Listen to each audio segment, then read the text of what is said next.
Hello, I'm attempting to do this for my sixth try. Eh, uh, had a lot of technical difficulties, um, especially like it keeps recording the first minute and then stopping. So hopefully this time it will continue to record. Um, I'm y- I'm talking about MAAM, which stands for Mad About a Menopause, and also MAAM is something most of us don't like to be addressed by, and it's going to be the name of our group visit.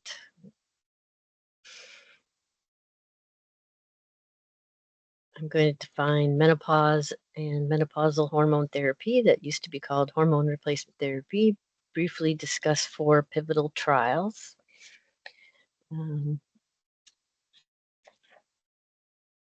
The reason we don't call it hormone replacement therapy anymore is because we're not actually replacing at the level we had before menopause. So they decided that was a misnomer. The PEPI trial stands for postmenopausal estrogen progestin intervention trial. WHI or Y is the Women's Health Initiative trial. The last two, the E3N and Esther, are both French studies. So I looked up what their names stand for, and they're in French, so I can't say them. I don't know French, unfortunately. I did Spanish for 2 years. Hola, ¿cómo está? So big health news. It's really hard to do it right. For example, the Women's Health Initiative halted the Premarin, and it was all over the news in 2002 and focused on the negative incomes that later they said were not even statistically significant. But what everyone heard was that the Prempro study had increased risk of breast cancer, strokes, and heart attacks, and so women were not wanting to stay on hormones. Recently, in 2018, there was a meta-analysis done associating calcium supplements with increased risk of heart attack and stroke. And again, we kind of panicked and we started telling everyone to stop taking so much calcium. After 2 years of reading, I can tell you that most of us need 600 to 700 milligrams of calcium and 300 to 400 milligrams of magnesium and some other trace minerals, and that most of us should also be taking vitamin D3 with K2, vitamin K2. That's not potassium, that's vitamin K. And we'll talk more about the calcium issues in the first group meeting. But right now we want to define menopause. So technically menopause is when you go 12 months without period and you are on that day officially menopausal. Then the next day you're postmenopausal. And the day before the 12 months you were premenopausal or perimenopausal. Now, if you don't have a uterus, you've had a hysterectomy, you can't go by that obviously. Then we check blood levels and we assume that you are probably menopausal when your FSH is over 40. However, I will tell you that especially women who go through menopause really early, and show FSH is over 40, those women often are not really menopausal.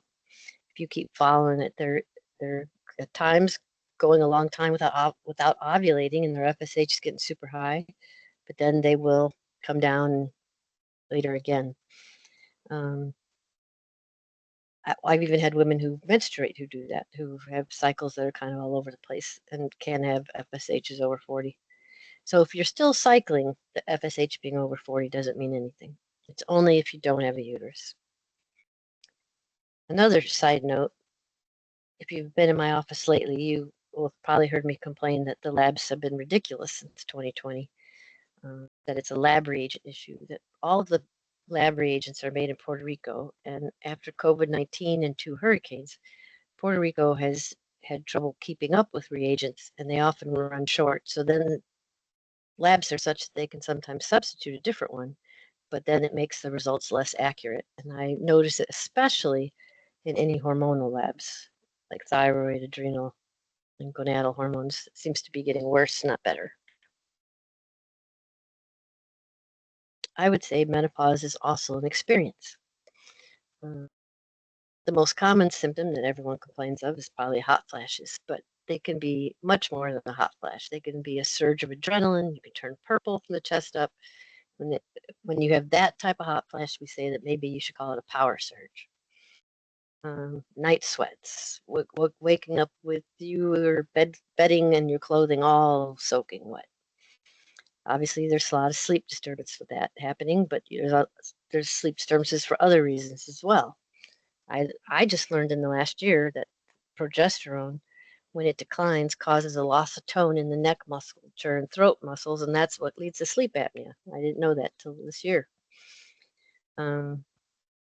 Weight gain is a very common complaint, and it happens regardless of whether you use hormones or not. So, Suzanne Summers tried to say that the hormones were what would keep you from gaining weight, but that is not true. Later, genital and urinary changes leading to more urinary tract infections and vaginitis, both the infectious kind and the atrophic kind, is a problem. Interesting research on libido has shown that 25% reported getting better, 25% worse, and 50% the same. I'd say if we asked about change in attitude, it'd be 100%. Some of the reasons why libido could be better is when you don't have to worry about getting pregnant. That will definitely improve your libido. But symptoms is typically what brings women to the office to just talk about menopause. And sadly, many of them have been trying something herbal or some other concoction out there for years while being miserable because they're still left with the impression that hormones aren't safe. There's also about 5% of women who are rapid losers of bone at menopause. So if I could somehow know who they were before menopause, before their menses stop, one clue would be if they have a family history of osteoporosis. Then they definitely should do a baseline bone density and before going through menopause. And then once they enter menopause, if it's been they can't do it right away, but if it's been 2 years, they can. And we can check bone turnover markers anytime. And that's a good way to see if they're having a high levels that indicate rapid turnover. Although I admit I forgot to even do that on myself, but I know I've gotten used to checking bone turnover markers now, and they're a lot more accepted than they used to be. And we know a lot more about how to use them. Gen X versus the baby boomers about menopause. Well, I'm probably going to include an article that I read in the New York Times that was calling it Menopause, and it was describing that it said that baby boomers were clueless about menopause. Well, I don't think that was true. And I didn't know still recently that this article was written by a millennial male. I thought, wow, what does he know? But anyway, I was giving talks to baby boomers about menopause in 1998, so I know that they were not clueless. I believe that if they were talking about the silent generation, which is very appropriately named, that was my mom's generation. Now they were clueless about menopause because they didn't talk about it. And then this same article gave millennials, Generation Y, credit for the following list of menopause symptoms. But I would say that there's no way that Generation Y is coming up with all these symptoms yet, because the only way that any of them are menopausal is they have to be premature or early menopause, and that only happens to like 2% of women. So there's no way that 2% of women came up with all these. I'd say it's Generation X came up with these. So here's the symptoms. And I'm going to say them out loud because I know this print is so small you're not going to be able to read it. Acid reflux, acne, allergies changing, anxiety, atrophic vaginitis, genital urinary syndrome of menopause, balance issues, bloating, body odor, body aches, breast soreness, brittle hair and nails, burning mouth, cold flashes, more common at night, depression, difficulty concentrating, digestive problems, dizziness, vertigo, dryness of skin, mouth, and eyes, exaggerated PMS symptoms, fatigue, gum and dental problems, hair loss, headaches, heart racing or palpitations, hot flashes, increased hair growth in other areas of the body, increased cortisol levels. They say slows digestion, contributes to constipation, intolerance to some foods, irregular periods. That's one thing that everyone usually experiences before menopause. Missing periods, longer, shorter, heavier, lighter, flooding, spotting, clotting, or dark, different colored blood. That's, of course, not people who are on birth control. Itchiness, overall skin, joint pain, low, decreased libido, memory lapses, brain fog, forgetfulness, migraines, mood swings, muscle tension, muscle tone loss or losing muscle, nausea, night sweats, osteoporosis or osteopenia, that's thin bones, sense of smell changing, skin crawling, sleep disruption, spatial awareness changes, stress incontinence, swelling of hands and feet, thyroid changes, tingling extremities, tinnitus, which is ringing in the ears. It's usually can be a sign of early hearing loss, unexplained irritability, urinary tract infections, and weight gain. 52 symptoms, supposedly. That's one for every week of the year.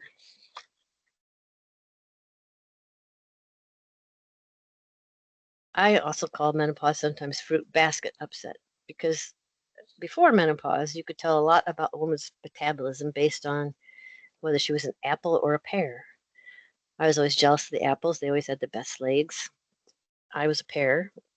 So pears, we have more weight on our butt and thighs.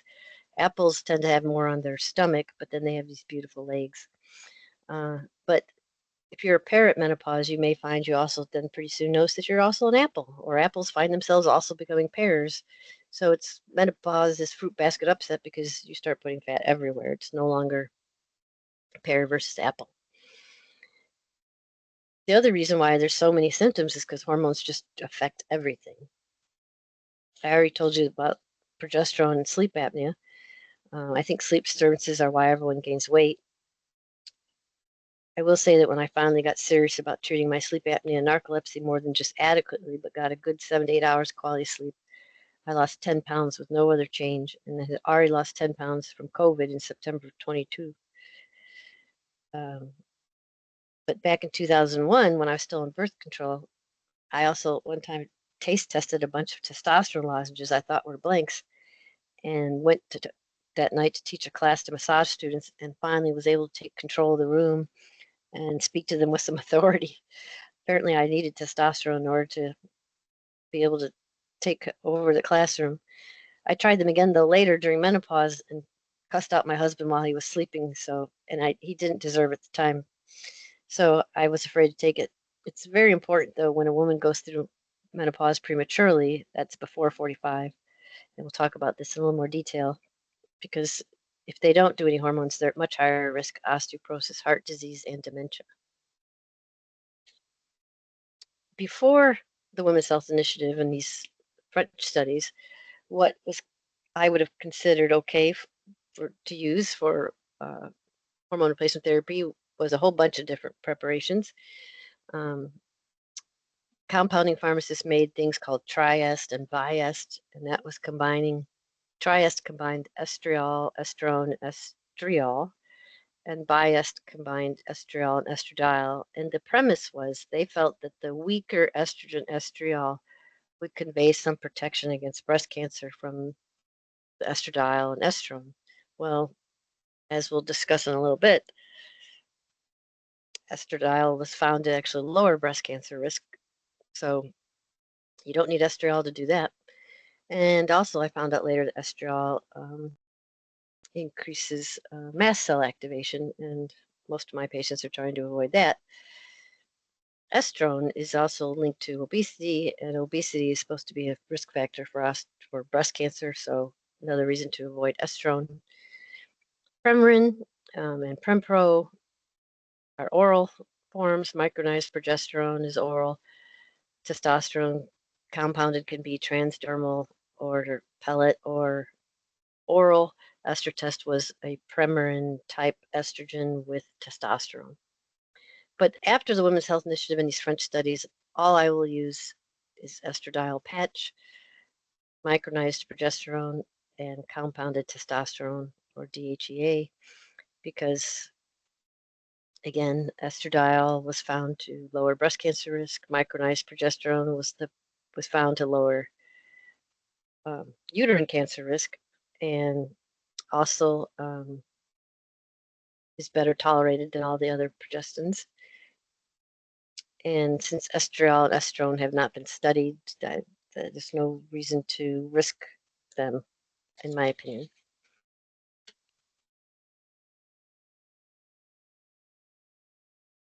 So I woke up in menopause 12 years into practicing medicine. So I think this was in 2009 or 2010. 2010. So how old was I? I hate this kind of math. I was born 67, 70, 30, 33, 43. Oh, I was 42 though, because my birthday, I turned 43 that year. Okay. So anyway, I am out in Boulder, Colorado with my husband for an event. He was at that time working in timing races, and they were timing the Boulder 10K. But we'd also gone to electronic medical records 6 months prior to this. So I had been putting in long hours trying to learn this new EMR, and it was making documentation take 3 times longer than writing a note.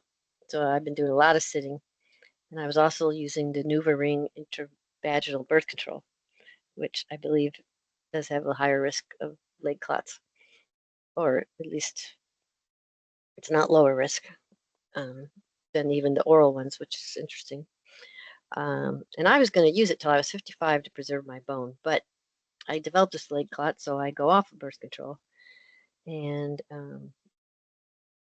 I was and and I'm on Coumadin, for this blood clot, and I find one day that I can't think of the word thyroid, and I'm like, that is insane. Am I losing my mind? I felt like I was. So I went and saw lots of different experts and got their opinion on me taking hormones, and everyone agreed that transdermal was the safest for somebody who had a leg clot, and that quality of life was important. So I went on transdermal estrogen, and no matter how I took progesterone, I bled every day after I started it. So after bleeding for 6 months, I went to a gynecologist and said, my uterus is prolapsed, it's trying to leave. My ovaries both have cysts on them. I just want this all over with and out of me. And got them to do it. I had a robotic laparoscopic hysterectomy with bilateral salpingo-oophorectomy. I mean, I was, it was outpatient. I didn't even stay in the hospital. 3 days later, I was at a quarry picking out rocks for a rock garden. So it's a surgery I highly recommend. I was never friends with my uterus. I mean, I'm thankful for my daughter Riley, but otherwise, off birth control, I used to bleed every 21 to 24 days and usually for 7 to 10 days. So clearly, I was probably always anemic, never felt good. And then, even on birth control, every Tuesday of the week for my period, I would have deep depression and agoraphobia for at least a day or two. And unfortunately, they say if you have bad PMS, you're going to have bad menopause, most likely. They don't say terrible, but I thought, why pull punches? If it's terrible PMS, it's going to be terrible menopause. After this lecture, you're probably all going to think that I love having surgery. I'm not really actually a big fan of surgery, but I'm a fan of the surgeries I had.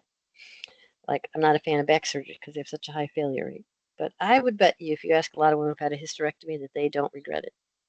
And I did ask a lot of women who'd had them. So my mom had me at 41 and menopause at 44, and I had Riley at 39 and went through menopause 42. And they have determined there's only 2 factors that can predict when you're going to go through menopause. It's when your mother did, and if you're a smoker, you'll go through it earlier. I didn't smoke, so that's not why I went through it earlier. In fact, my mom was exposed to a lot of secondhand smoke through her work career, so I'm surprised at why I went through it earlier than her. But maybe stress is a part of it. I think also if the later you start, you're going to stop earlier is another predictor. But anyway, by the time Riley reaches menopause, she'll have to rely on my talks because I probably won't remember it then, possibly. Judging by the trend up there, though, I'm going to have to warn her that she better have a baby by 37 to be sure she gets one if she wants one. No pressure. When you wait so long to have a child, you have a couple generations between you and your next generation. So like I said before, my mom was before the baby boomer. She was a silent generation, didn't remember anything about menopause. She did get pregnant once, 2 years after having me, and miscarried and never got pregnant again. Maybe that was such a painful memory she doesn't remember much of menopause other than that. I'm Gen X. Millennials are between us, and they're already marketing menopause to them. Riley's Gen Z. Gen Z is interesting. They're supposed to be the most ethnically and racially diverse generational cohort in America. supposedly known for their push for work-life balance and emphasis on mental health.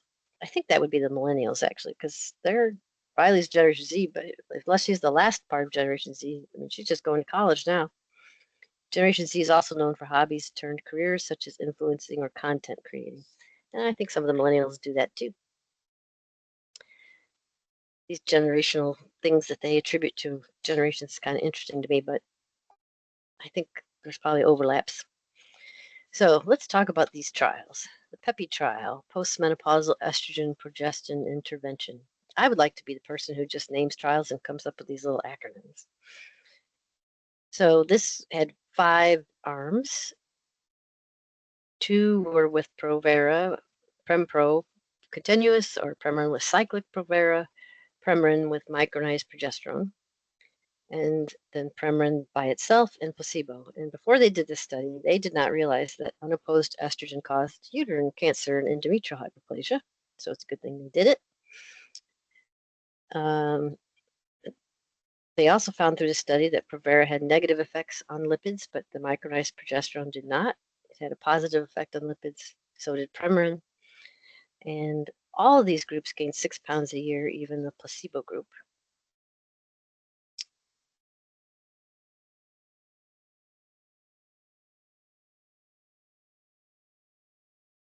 The micronized progesterone had a more favorable effect, especially on HDL, and fewer negative mood, somatic, and vasomotor side effects compared to medroxyprogesterone, which is Provera.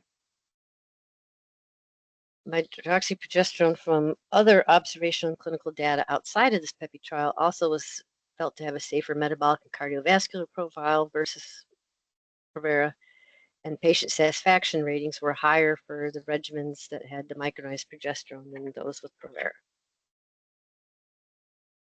Unfortunately, the Women's Health Initiative was started before PEPI was done and was sponsored by Wyeth, so they only used Prempro and Premarin.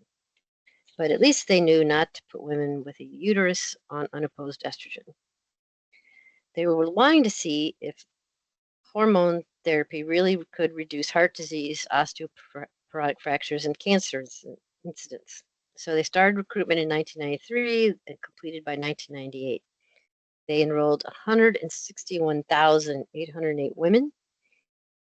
Over 68,000 of those women were randomized to the 1, 2, or 3 clinical trials. There was the hormone therapy trial, the diet modification trial, and the calcium and vitamin D trial. And over 93,000 women enrolled in the observation study, which I believe was the placebo group. But we could call this the why study. Why? Why did they design a study that used a well-known treatment approach, but in a non-traditional treatment way? Well, it's because they wanted women that were not having any menopausal symptoms, so they wouldn't be able to tell what treatment they were given. Therefore, most women were over 5 years from menopause or obese or overweight. Now we know, which we didn't know then, but what we learned from this study was that women who are over 5 years from menopause and not on hormones have started to have significant coronary artery plaques, and estrogen softens these plaques and can increase the risk of stroke and heart attack in the first year of use. But if it doesn't kill you right away, it does make you stronger because those who stayed on it had less heart attack and stroke at 5 years.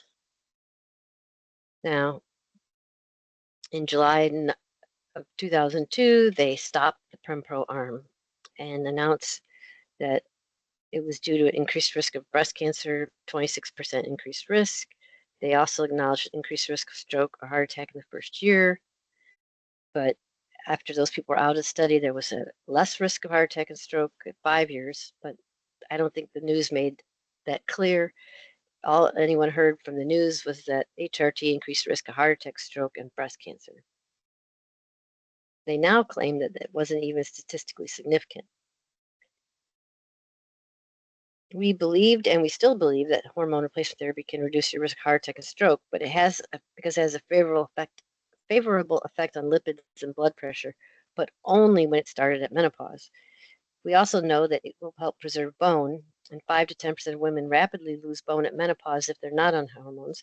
So women with a family history, slight build, or weigh less than 127 pounds should definitely consider doing hormones at menopause, and maybe doing a bone density even before menopause, and then again 2 years in.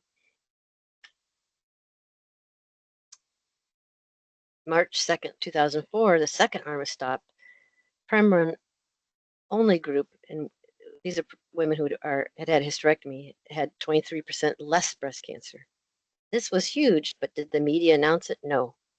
Most doctors, let alone patients, are totally unaware that this estrogen product, Premarin, was associated with a reduced breast cancer risk, and therefore the culprit was Provera for raising the risk of breast cancer. Now, lots of us weren't using Prempro already because we already knew that women preferred micronized progesterone over Provera. I did have 2 women who were on Prempro from other doctors, not myself, who wouldn't go off of it. They really liked it. I know that at least one of them I got to try estradiol and micronized progesterone, but she had breakthrough hot flashes and hated it and wanted to go back on Prempro. I realize now that if I had just maybe put them on Premarin with the micronized progesterone, they would have liked it because they would have had better mood, and they still would have had less hot flashes from the Premarin. But I didn't think of that at the time. But I haven't used Provera in anyone. I've never started anyone on Provera for a long time, and I would beg someone to not take Provera if anyone ever came to me on it again. So France has had a couple of studies going as well, the E3N and the Ester. E3N studied estradiol and different progestins and breast cancer risk, and the Ester study looked at estradiol oral versus transdermal and thrombosis risk.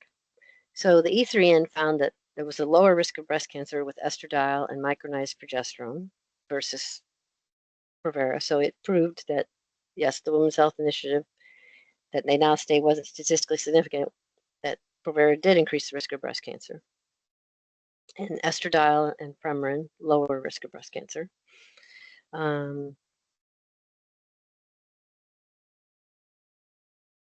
They also found through the study of oral versus transdermal that there was no risk of increased risk of thrombosis if it was used transdermally. Now, and these French studies were both done in the way we normally use hormones, where they were started at menopause. So since 2004, any women contemplating HRT, or now we call it MHT, menopausal hormone therapy, should be offered estradiol patches and micronized progesterone without fear of increased risk of anything.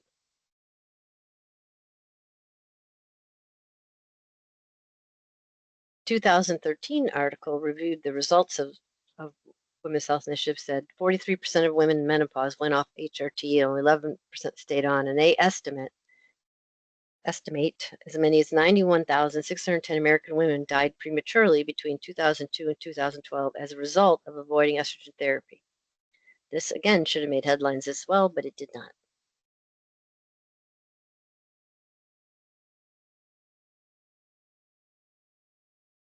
They claim now that the only significant findings were an increase in venous blood clots and a reduction in hip fractures. They also claim that the results were not adjusted for factors like participants' pre-existing diseases or treatments besides hormones, and may have been skewed by an unusually low rate of breast cancer in the placebo group. Plus, this trial was designed to focus on long-term hormone therapy for preventing chronic disease in women over age 60, but then got generalized to younger women on short-term therapy. And I also know that many gynecologists, what they took from the Women's Health Initiative was that no one should be on hormones for longer than 5 years. That totally blows my mind because we're not using Provera, so if we're using micronized progesterone, we're not going to have increased breast cancer at 5 years. And they also, that's when you start to have the benefit from heart disease and stroke. So they totally didn't get it. But some of them are making women stop hormones after 5 years, even if they still have symptoms. I also went back and reviewed exclusion criteria to make sure they did not exclude women who had a history of breast cancer in their families, and they did not. Yet a friend of mine was recently told that because her mom had stage 0 breast cancer at the age of 70, that she could not take menopausal hormone therapy, and that should not be true. What about older women, though, who do want to start hormones who missed out? I've been putting women back on hormones for a while, and basically, I just want to see a coronary artery calcium score first. As long as it scores below 100, and that's the mild category, then they can safely go on hormones. Some naturopaths put women of all ages on transdermal estrogen and micronized progesterone, tell them it's completely safe. I don't believe that they can guarantee that a systemic estrogen is safe in someone with significant coronary artery calcification, because that's a sign of a lot of plaque, and the American Board of Internal Medicine agrees with me. But there are people out there who don't. Oral estrogens always at any age carry a risk of thromboembolic disease. 27 cases per 100,000. Young women have had strokes and blood clots starting OCPs. And it's probably higher risk the older you are when you start oral estrogen. So I think transdermal is safer, but I don't think that it's completely safe and you don't have to worry about what's in someone's arteries.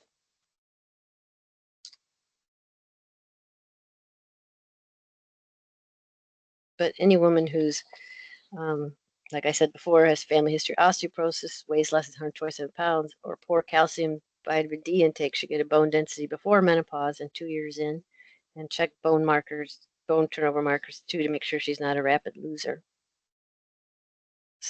Slender women are also more likely to have hot flashes, so they're more inspired to use hormones, and they probably are more likely to need them.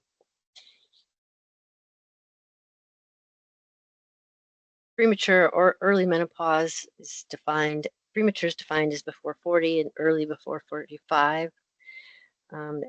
If either early, though, or premature is considered a risk factor, and on the FRAX score, when you calculate a FRAX score for osteoporosis risk, that's considered a risk factor for secondary osteoporosis. The average age of menopause is 51. So anyone who goes to menopause before 45 is at risk of early osteoporosis, heart disease, and dementia if they don't do menopausal hormone therapy. They should at least do that to 51. I say here these are the early deaths the 2013 article's talking about, but I'm going to say I'm not 100% sure of that because I couldn't find where I got that. I think that it's also the people who went off hormones who had just started them, and they could have been normal menopausal age. It's just so I don't think it's just the premature people. But I want to warn you that if you take hormones until 52 or so and then go off, you can also still have rapid loss of bone. So as you see here, this person took them for 4 years and then went off and lost in 2 years everything they gained. So normally, if you go on hormones at menopause, you gain bone, but you want to stay on them. Now, if you stay on them until 65 and then go off, you don't lose anything close to that. You don't lose it all in 2 years when you're 65. So that's my new plan. My problem was that when I started back on hormones, at first my breasts were swollen and painful, and I thought, heck no. I did end up getting, after my hiatal hernia and Nissen fundoplication, I also got a breast reduction. And those are actually the 2 surgeries that have the highest patient satisfaction. Just FYI. So estradiol patches, there's a weekly or a biweekly patch. The biweekly patches are cute and small and easier to stay on, but they're expensive. And I find it easier to remember just to change something weekly. I used to have trouble with the adhesive, and I don't anymore. And I don't know if it's because they made the adhesive better or because I did low dose immunotherapy and got rid of all my allergies and sensitivities, because that did make me much less high maintenance. So if you have a lot of allergies or sensitivities, I highly recommend it. Micronized progesterone, I wouldn't use anything but that because all the other progestins increase breast cancer, have a less favorable effect on lipid, and more dysphoria, which is bad mood. Who needs that? But progesterone cream has never been proven to reach a satisfactory level to prevent endometrial hyperplasia if you have a uterus. So if you have a uterus, you can't rely on progesterone cream to prevent endometrial hyperplasia. What's accepted as adequate is daily 100 milligrams or 200 milligrams monthly, days 1 through 14. However, there was a study that did quarterly Provera. Now, we're not going to use Provera, but we could do quarterly 200 milligrams and then do an ultrasound every year for 3 years. And if it proved in you that it was adequate at preventing endometrial hyperplasia, they considered 3 years adequate for safety. That's all that was done for these others to show safety. So anyone interested in that, let me know. Like some people just really like the progesterone cream and they don't want to do, but they would be willing to do 4 times a year progesterone. A lot of our perimenopausal woes do start from a lack of progesterone and unopposed estrogen. Now, those who are on oral contraceptives won't experience this because they are still taking hormones at a level that is similar to reproductive levels. People who have polycystic ovarian syndrome experience these symptoms, estrogen dominance that leads to hirsutism and insulin resistance. FSH and LH are higher than ever in the perimenopausal period and can even trigger ovulation in old ovaries and lead to an oops. Women who were infertile forever can become fertile. So this is just to warn everyone. If you're a non-smoker, you can continue oral contraceptive till 55. That was what I was planning on doing. However, lately I hear that a lot of gynaes, if you go 2 years without a withdrawal period and are over 50, most of them want to stop your oral contraceptive. I don't know why, but they do. Of course, maybe they're worried about increased risk of DVTs on OCPs or NuvaRings, because I know that that is an increased risk. Now, I can't take aspirin, but if you're on a flight from Colorado and you're not you don't have to avoid aspirin, taking an aspirin can reduce your risk. So can wearing flight socks, which I always wore until that one time I didn't.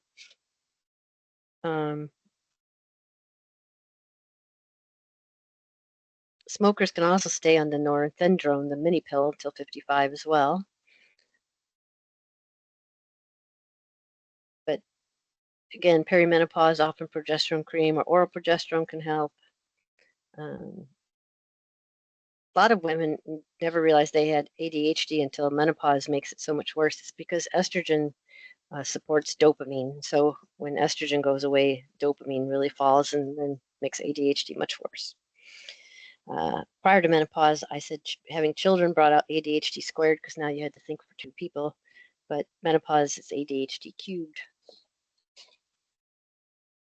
So what I see our groups being about: a safe place to talk about menopause and perimenopausal effects on our health, review all the research and science that has been misrepresented and resulted in our choices being limited. Everyone should know the truth and have the right to decide for themselves. And these are what our groups are going to be about. So very first group visit, we're going to talk about vitamin D and K and magnesium and calcium so we can get that right. And then I'm going to have you turn in questionnaires. I'll send them as like polls through email. That way it's easier to collect the data. Then we'll talk about the adrenal system in menopause, and then the thyroid system in menopause, so on and so forth. Breast cancer risk, genitourinary, pelvic floor support. Second half, we're going to go through osteoporosis some, but it's going to be just touching on it. People who are really at risk for osteoporosis will want to look into the osteoporosis group visit because that goes in much deeper dive into that. Menopausal weight gain, what can we do about it?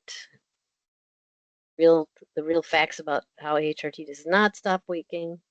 Sexual health, what we need to teach other women about sexual health, enjoying it, importance of lubrication. Diets for ApoE types, preventing diabetes and Alzheimer's. Alzheimer's is also often called type 3 diabetes because it's much more common with diabetes. The idea is to not get diabetes. More about osteoporosis and the parathyroid hormone and calcium metabolism. If you have kidney stones, you need to figure that out too, sooner than later.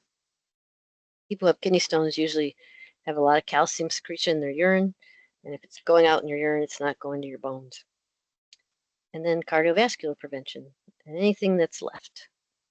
And if we want to talk more about Gen X, Gen Y, Gen Z, we don't have to. So the big poll I need everyone to answer right now is, when should we meet? I'm assuming that most of us work, and therefore it's probably going to work out best if it's an evening, 5 to 6 or 5:30, 6:30 on a Tuesday or a Wednesday. But I'm going to poll everyone and pick the time that works the most, when the most people can make it. So please answer the poll in the email that brought you this talk. And hopefully it recorded this time. Please have recorded. Please.